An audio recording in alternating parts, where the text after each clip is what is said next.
difficult for people to prove intellectual inferiority. That's why even in our textbooks in school, they don't like to teach our children about black inventions. Because even greater than our African history are our American inventions. Because from nowhere, you're coming up with things that revolutionize the American social and economic order. Well, basically, there is a proverb that says that the only thing that peoples of European descent ever created was the patent office, because they stole everybody else's ideas and put their name on it. During slavery, because you were the property of your master, a lot of what we invented was automatically given credit to the master. The credit was forwarded to the master because we was property. We weren't allowed to take fame or notoriety for the things we created. Anything that made work easier.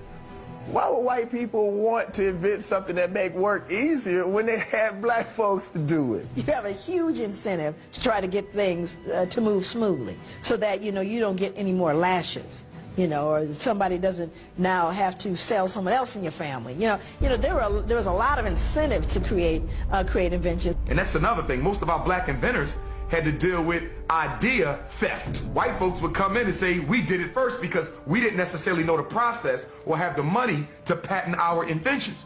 So white folk will find out what a black person invented and go do it real fast and get their application in, because back then the process wasn't as thorough as it is now. Whoever got their application in first to the patent office, that's who got the patent. So we got thousands of inventions by black people. We'll never even know it because of the fact that they were stolen. They don't want anyone to know that we invented things. If it wasn't for black people, white people couldn't take a dump. A black man invented the toilet, and he just made it white on purpose. A slave by the name of Black Sam, Eli Whitney's slave, created the idea for the cotton gin, and his master took it and patented in his own name. How could he do that with no benefit of books? He wasn't even allowed to learn. A lot of people assume just because African slaves were illiterate, they were ignorant. And there's a real big difference, because African people, they had a very elaborate language, or elaborate languages over in Africa. When Africans were brought over here, they were taught a bastardized version of English, and they weren't even allowed to see the language written down. And they were taught the language by lower class Europeans who were living in the South. So even though there was that major obstacle, blacks still did phenomenal things. Thomas Edison was known for stealing people's inventions. He was known for taking the inventions of a few African-American inventors. Lewis Latimer, Granville T. Woods actually went to court with Thomas Edison, and Granville T. Woods actually won his case. Thomas Edison tried to bring Granville T. Woods to court on that invention. And I just saw a commercial for Mazda, I believe, cars, where they said, here's a man holding 1,000 patents. Well, 90% of them he stole. Alexander Graham Bell and Thomas Edison, who are probably considered America's two greatest inventors of all time. But guess who was designing their blueprints for the patent application? A black man. Now let's think about this for a minute. If you invent something, why do you need me to do the blueprints for the patent application? If it's your idea, how in the hell can I do the blueprints for it? You can't do the blueprints for my idea. I have to do them. So if Latimer is doing the blueprints, if he is your chief draftsman, and he's doing your blueprints for your patent application, Alexander Graham Bell, did you invent the telephone, or did Lewis Latimer invent the telephone? Thomas Edison had a whole troop of people that was in his sweatshop, and depending on the invention, he would hand it over to that particular department and tell them, see what it is that does, and then do something a little different, and we'll patent that. And when he took Granville T. Woods' information and tried to make it his own, the court said no. The watermelon and black people stereotype, that came and that was popularized by Thomas Edison. Around 1890, Thomas Edison put together this Nickelodeon reel, and there were these African-American men who were joking around, shucking and jiving, and kind of mugging for the camera, and they were eating watermelon. And Edison filmed this, put this out, and the general public saw this, and they said, okay, African-American people must really love watermelon.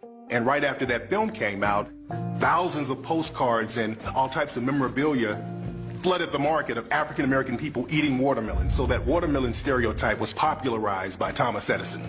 A lot of people don't know there's an African-American male who is significant, has patents on the first major computer chips that made computers operate. Other inventors that we don't know about essentially, who they call the father of the internet, was Philip Emeagwali, a Nigerian man who essentially created the connection for quantum bits of information so that multiple computers could actually communicate with one another. During slavery, and this is well documented by white people, many of the masters, when they were sick, did not call for the physician. They called for the big mama on the plantation. And she would come with her medicine bag that didn't have alcohol and rum. It had all types of things that she made from the herbs that she had planted. Some of them said, I don't want the doctor. Bring me the witch doctor, that voodoo woman who I own. Africans took what they brought from Africa, which would be a ground hockey, and all they did apply the game to ice. When the British were fighting the United States, there were African slaves or former slaves assisting the British in fighting the U.S. When the U.S. won and the Britons lost, many of the African Americans were sent to British colonies in West Africa, and many of the African Americans were sent into Nova Scotia, Canada, and they formed what we now know as hockey. They started to play this new game called hockey, which was something that Africans were doing in Africa. In ancient Kemet, there was a form of field hockey that they were playing, and they went into Canada and they created what we now know as hockey, and there were actually black Canadian hockey teams in the early sport of hockey that a lot of people don't know about. And there's a great book about that called Black Ice that talks about the early inventors of hockey who were men of African descent. The baddest cowboy, black or white. This man was so bad that they called him the Invincible One. Just to say that there was nobody badder than this man in the West, and that's been co-signed. The brother's name was Bass Reeves. Now, Bass Reeves was a former slave who pretty much beat up on his master to get away. When we think of runaway African slaves, we always think of the Africans sneaking away in the middle of the night, hiding, ducking and dodging behind trees, hiding in bushes, hiding in rivers. Bass Reeves decided he was not going to be a slave anymore, and not only was he not going to be a slave, he told his master, I'm going to beat you up before I leave. So he beat up his master, escaped and got away and went into Oklahoma, which was like an outlaw territory. So he actually got away and became very prominent in the Old West. When they began to open up the Oklahoma territory, they needed to recruit people. And they recruited him because he knew the Creek language, he knew the Muskogee, he knew how to speak the Seminole language, he knew all of the natives of the area, and he sat with them to learn about their traditions. The real life of this black man, Bass Reeves, became the mythic legends of Hollywood white cowboys. He brought in 3,000, count them, 3,000 bad guys. I'm talking about the worst murderers. He got 3,000 of them, killed 14. All of who the Lone Ranger became when you saw him on TV was actually the life of Bass Reeves. African people, in many ways, the Underground Railroad established African people moving west and establishing places to be able to protect them. And so in the study and the research of the Underground Railroad, you will find that there are African-American communities that were established and have been there from before people can actually talk about it historically. Many people don't realize that African-American people founded and settled many cities around the country. Buffalo, New York was founded by a black man. They called him Black Joe Hodges. Many African-American people had a less volatile relationship with the Native Americans. A lot of the European settlers, they were beefing with the Native Americans. So they couldn't go into certain areas peacefully. But a lot of African-American settlers would go in there and they had somewhat of a camaraderie with the Native American people. In Los Angeles, 44 African-American families came to Los Angeles and founded Los Angeles. The governor of what was then known as Alta, California, which is now the state of California, the governor was a man of African descent named Pio Pico. And there's a street out here in Los Angeles called Pico Boulevard named after him. You had an African-American woman named Biddy Mason, who was a very wealthy landowner in early Los Angeles. So African-American people were very prominent in founding many cities around America. Chicago was a city founded by Jean-Baptiste Pointe-du-Sable, a brother of Haitian background coming up through and founding this city, Chicago, because that is what the indigenous people called it in this part of Illinois. Now, Seneca Village really is a misnomer for Senegal Village. Seneca Village was a community in New York City that was purchased by freed Africans. When the enslavement of African people was abolished in 1827, Senegal Village became a meeting place for African people in general.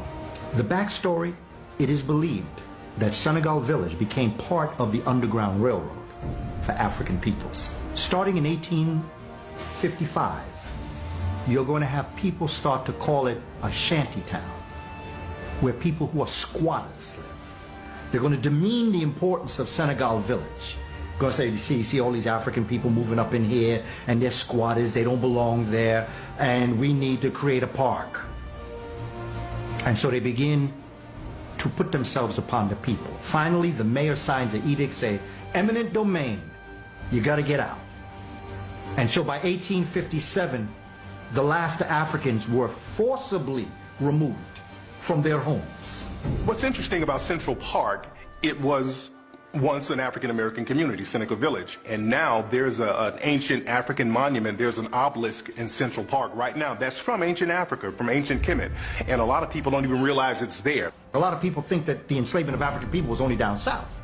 That's not true. The largest plantation in the 13 colonies at one point in history was in Brooklyn, New York.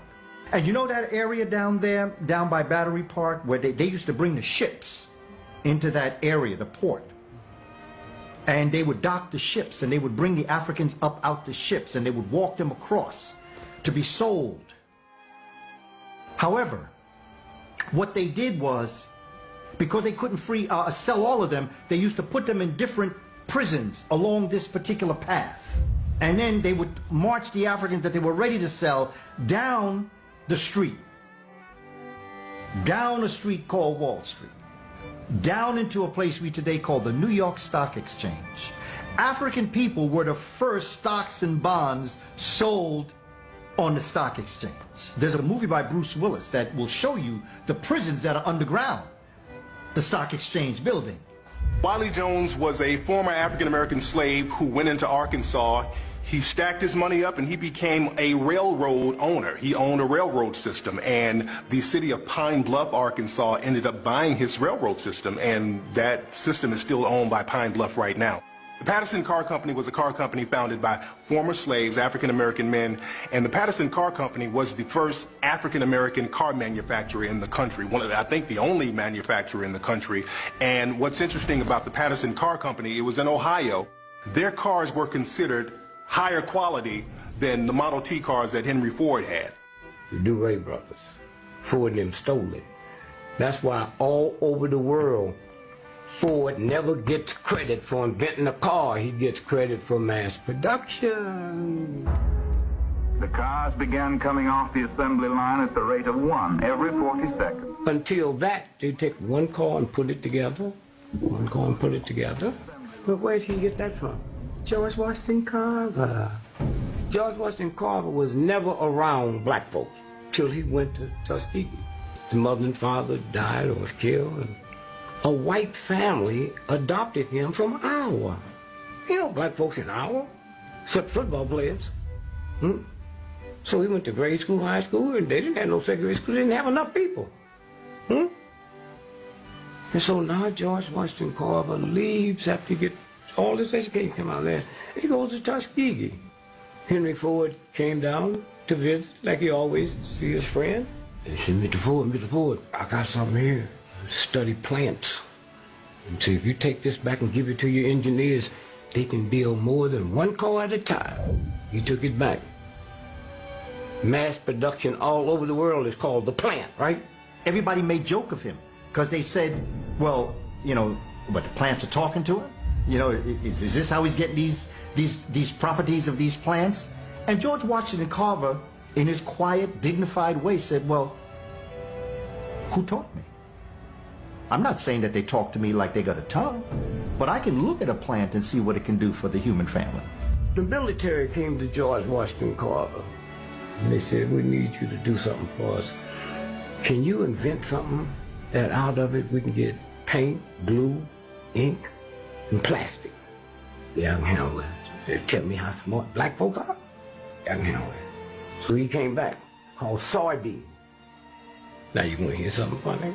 The #1 cancer group in America is vegetarians. Because you wasn't supposed to eat soy. When he got to Tuskegee, they thought he was gay. No association with women, high-pitched voice, they thought he was gay. The finest use we've been able to make of peanuts is in the treatment of the after effects of infantile paralysis. And he'd rather for you to believe he was gay than tell you that them white folks that adopted him castrated him so he couldn't have sex with their daughter. Like, who wanted them, huh?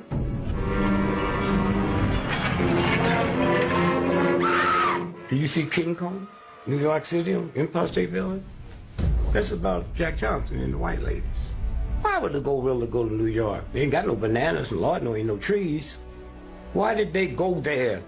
The boxing capital of the world is Madison Square Garden. If you don't know how to break it down, you Johnson controlling the pace of the fight. We have to understand that in our celebration of Jack Johnson and that one-on-one, mano a mano, man, this is you and me, and this is what we're going to deal with. There were lynchings the day after every fight. And that's very important to understand as it relates to the psychology. He used to love to drive. He used to love the speed. And he'd be speeding someplace, and the police would stop him.